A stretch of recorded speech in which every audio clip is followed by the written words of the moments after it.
अयोध्या नगरी में एक दिन ऐसा आया जिसका सभी को वर्षों से इंतजार था।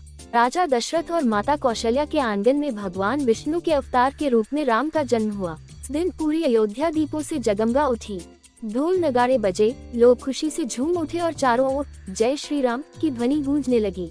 बालक राम बचपन से ही बहुत शांत, विनम्र और तेजस्वी थे।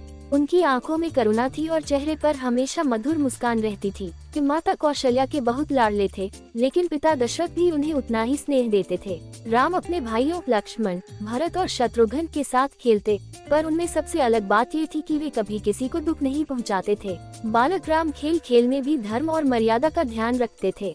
अगर कोई बच्चा गिर जाता तो राम सबसे पहले उसे उठाने दौड़ते। लक्ष्मण तो हर समय उनके साथ ही रहते थे, जैसे उनकी छाया हो।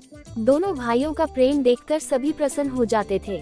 एक दिन महर्षि वशिष्ठ ने राम और लक्ष्मण को शिक्षा देना प्रारंभ किया। राम बहुत ध्यान से पढ़ते और जो भी सीखते उसे तुरंत समझ लेते थे। उन्हें धनुष बाण चलाने की शिक्षा भी दी गई और कम उम्र में ही वे इसमें निपुण हो गए। गुरुजन उनके तेज और अनुशासन से अत्यंत प्रभावित रहते थे।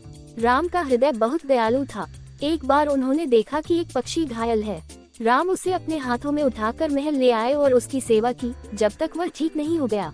ये देखकर माता कौशल्या की आंखों में गर्व के आंसू आ गए। वन में रहने वाले ऋषि मुनि भी बालक राम से बहुत प्रेम करते थे। जब वे आश्रम आते तो राम सभी का आदर करते और उनकी सेवा करते। छोटी उम्र में ही उनमें एक आदर्श पुत्र, भाई और शिष्य के गुण दिखाई देने लगे थे। समय के साथ राम बड़े होते गए, लेकिन उनका सरल स्वभाव कभी नहीं बदला। वे राजकुमार होते हुए भी कभी घमंड नहीं करते थे।